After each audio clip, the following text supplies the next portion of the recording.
right, y'all, we back with another reaction right here on ABP Reactions, and right now we finna see what's going on with my guy Walt at Destination Smokehouse, man. They putting some crazy narratives on him, man. Let's see what's going on.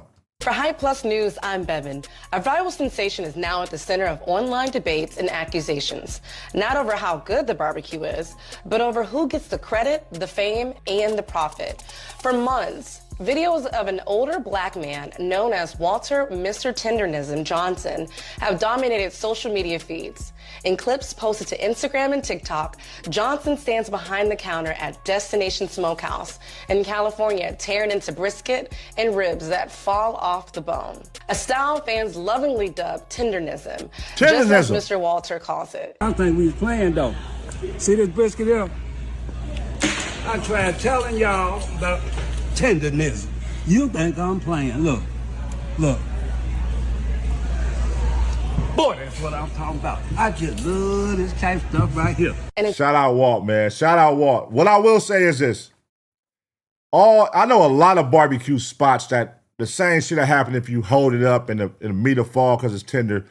It ain't even about that. So the thing is, that spot is all about Walt.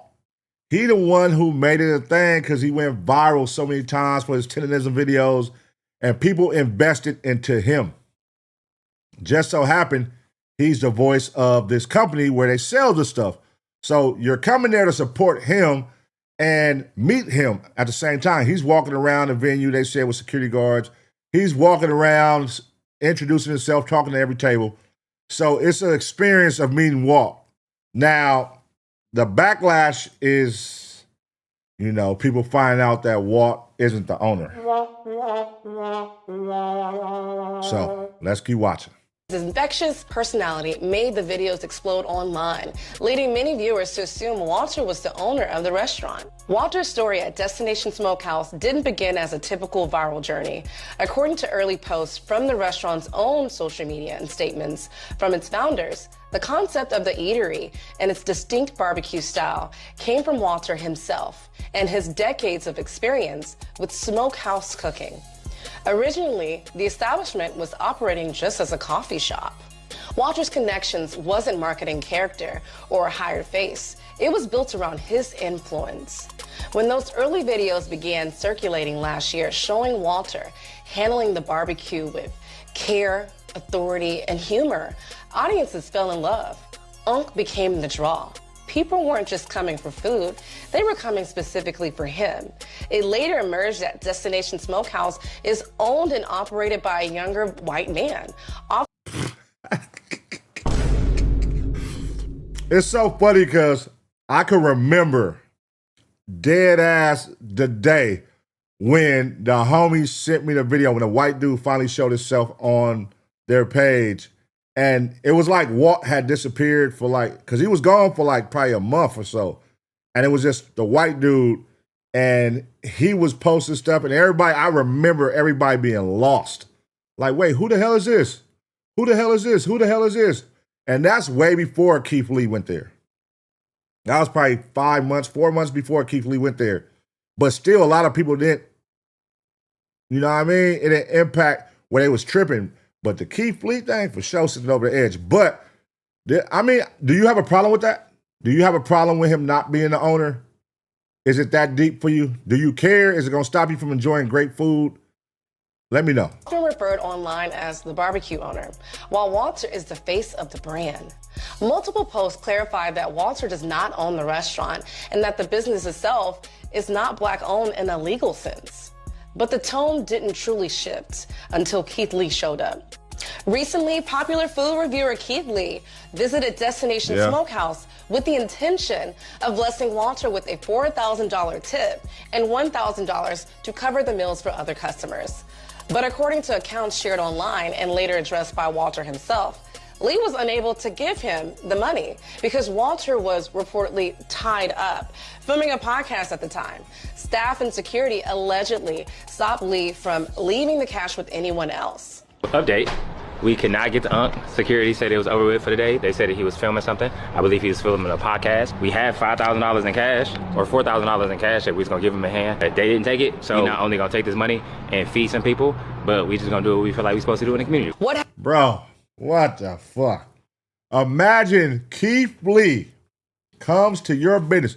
You're a food business. You got to know who Keith Lee is. He's only like one of the biggest viral food critics there is, who's been making and breaking businesses. You know, if you give you a bad review, it's over for you. But if you give you a great review, your business is going to change. He's been doing this for businesses all over the goddamn state, all over the country. You know what I mean? And how the fuck you don't know who Keith Lee is? I don't care what podcast you doing. If you are a barbecue business and you trying to get your weight up, yeah, you got a little buzz. You got a little buzz, but you know, that shit withers away. But nigga, Keith Lee gonna send your shit over the edge. This nigga comes in there and they say, hey, shout out to you, bro, but he doing a podcast right now. You got to come back another day. Like, wait a minute. Damn, that's Keith Lee, cuz. What are you doing? But hey, man, let's see what happened. Had once been feel-good viral content turned into a broader conversation about access, control, and who benefits when black talent goes viral inside of white-owned businesses. Fans started pointing out that Walter appeared less and less in front of the camera after the incident. In new videos, he has been seen filming instead of being featured. Meanwhile, the owner increasingly appeared on camera, adopting Walter's cadence, mimicking his video style, and positioning himself as the personality audiences originally came to see. Some fans say they no longer care to visit the establishment at all, citing what they view as the sidelining of the very man who made it famous. And many TikTokers think the owner is jealous of Mr. Tendernism getting the spotlight. Wow. The owner of Tenderism and Destination Smokehouse forgot an old adage: if it's not broke, then don't try to fix it. What you doing? You had the perfect situation. You had Unc out in the front. He's watching the bones. But then you fall for the same thing that so many others fall for: wanting to be famous.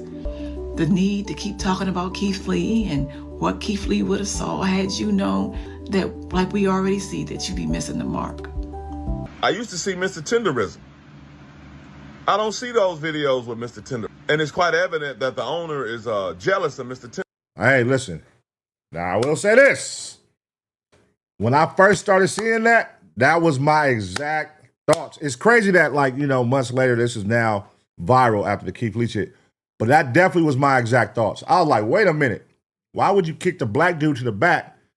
Like, imagine, like, I'm on a goddamn court and it's second, you know what I mean? Second quarter and I'm balling.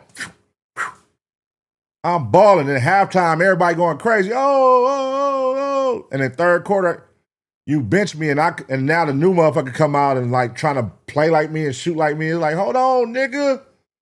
I got everybody in this motherfucker. The game ain't over. We going. But now you finna fuck up. Because in the fourth quarter, you know what I mean? People gonna get up out their seat and start leaving, man. Because they came to see the star. But you put him on a bench and you want to be the motherfucking star. And now you're getting this backlash. And you know, with black Twitter, black social media, once we push cancel culture on something, we start canceling, we gonna cancel it. They gonna go strong and hard to make sure niggas ain't going like they once was with this narrative right here, like that you're hating on Walt. Gotta fix that, man. And hey, look, just get back to the back, man, and let Walt do his thing for like the next year or two. Let him just do his thing. You good. Jealous of his popularity, jealous of his success. And it's an age-old play that's been happening to us since, as far as I can remember. Our style is stolen. Our intellectual property is stolen. Our talents are used. People fell in love with Mr. Tenderism. Facts. And his personality. And Mr. Tenderism, if you call him your brother and you allow him to use you like that, that's on you, man. That's your prerogative. Disappointed, yeah, but I ain't mad. But the owner of man, ain't nobody trying to see you, man. Get your ass off the video, man. Facts. In a newly circulating video, get your ass to the back, shows man. Walter filming content of the owner behind the building. You already know, one of the nations, my brother said, take a little bite. Actually, I want to get some meat and some fat. That's it. This is what you call terrible timing. Learn to read the room. If people are giving you slander about trying to take Walt's position, do not come out with the next video being Walt recording and and recording you. Unless you're trolling, you better make sure this shit translates to the people and they laugh. Because trolls can go bad. You may think a troll is going to be funny, and sometimes it can do even more damage. So you better hope, if this is a troll right here, after all the backlash, that people perceived it as such and they laughed and they enjoyed it. Because if they didn't, it's only going to further hurt your business, man. So I don't know. I don't know if this was a troll video or he was being real or just, you know, who knows? While separate clips show the owner recording videos in the same recognizable Tendernism style, with other people leaving Mr. Walter out of it. The optics have many asking, why is Unc behind the camera while someone else takes center stage? There are also growing concerns that Walter's signature Tendernism phrase and persona may be trademarked without his name being clearly attached, raising alarms about ownership, credit, and long-term protection. Damn. Oh my God, bro. People will go to the furthest extent to prove a point. So, Tendernism, okay, so they got it. They got it trademarked. Owners, Diamond Smokehouse Enterprises. Diamond Smokehouse Enterprise on this one. And owners, Kenneth L. Harris. Pending. Niggas is trying to grab that motherfucker up. I don't see Walt. Unless Walt name, where's Walt at? Walt should, there's no doubt about it, that should be his. But that's going, if they see that is the owner name isn't Walt on the trademark, that it doesn't say owner Walt when it's all finalized and not pending on whichever one is finalized, it's going to open up the gates of hell, bro. Especially if it's in the owner name, the white owner name. It's going to open up the gates of hell even more. To combat against the backlash, the owner and Walter would release a video last week on the restaurant's Instagram page. Let me get this straight. Me and him, boy, we gonna ride the house like Roy road trip. I'm out of here. That's how people get kind of confused with what's going on here. This is about both of us knowing that this situation is bigger than we ever expected. We know what it means. It's more about food. It's a social thing now. This guy's a blessing. There's no way around it. No one can be like him on camera. He has brought so much attention to our restaurant. Back in September, as a way to directly address who owned Destination Smokehouse, the owner would explain that Walter was a partner, but it's unclear to what extent. Walt and I became together and we became partners after about 4 years of working with each other. The only reason why this place does barbecue, he's the original pitmaster, recipe maker, everything. This is where history stops whispering and starts clearing its throat, because Black audiences aren't confused, we're triggered, and not irrationally. We've seen this pattern before. A Black creator becomes the heartbeat of something. The culture crowns them, the money shows up, and suddenly somebody else wants to be the star of a movie they did not audition for. It's giving jealousy. Keith Lee didn't just pull up with a review. He pulled up with confirmation, with validation, with a $5,000 moment that told the internet this is the man. And right after that, oh, the vibe shifted, huh? So when Unc slowly started to disappear from the frame after that visit, people noticed, because nothing rattles an insecure ego faster than the internet loving someone louder than it loves you. Damn. God damn. I ain't gonna lie, she cooking right now, but I know some people be like, this a reach. Do y'all feel like it's a reach? Or do y'all feel like she making a point? She making her point. Is her point getting across to y'all? Do you believe what she's saying? Do you feel the same way? Or is it just a reach? Like, you doing too much. It ain't even that deep. What do you think? Especially when you're the one signing the lease. Then we see Unc filming the owner behind a building. Not behind the counter, not front and center, behind a building, while someone else suddenly tries to take the spotlight, talking like him, moving like him, copying the same style like culture is transferable. And we're supposed to believe this is accidental. Then come the trademark whispers, the business moves, the quiet paperwork that always shows up right after the culture gets too visible and too Black. Names are power. ownership is power. And when the person with legal control starts acting funny after the internet crowns someone else, that's not paranoia. That's pattern recognition. Now, has exploitation been legally proven? No. But distrust doesn't need proof. It needs precedence. And history has supplied plenty. God damn. Hey, look, this is the type of person you don't want in your ear, man. I ain't gonna lie, man. I ain't gonna lie. Listen, you going, all right, you going a little bit too, like, it's like like, okay, it's one thing to assume and speak from the angle of somebody assuming, but you speaking like you know. Like, hold on, I get your take, I get it, totally get it. But now you making it the black and white card thing, then acting like he's not giving them nothing. Listen, I know how I can see him. Yeah, perception, I get it, totally get it. I totally understand. It does look that way. But see, the thing is, you can assume, but what are the real conversations that are happening between this owner and Walt? What if Walt is saying, hey, I want to fall back, man, because I don't want all this attention. I want to give it to you. What if Walt is saying that? We don't know. So we're going to assume, again, we're going to assume. But what if he, like, shit, bro, he don't want all that negative attention on him. He probably like, man, this shit is too much, bro. I ain't signed up for all that. I'm just trying to have a good barbecue business and be myself. But now people are trying to make us beef, and I don't want to beef. I don't even want to be on camera no more.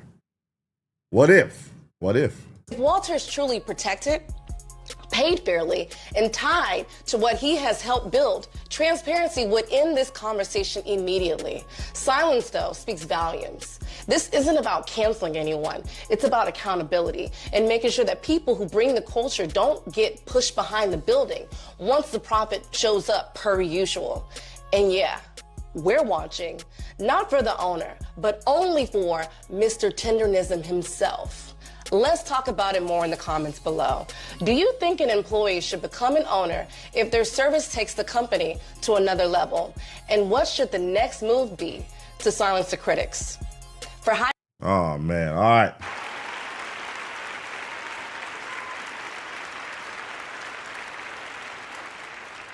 This is a case of motherfuckers need to mind their own goddamn business, man.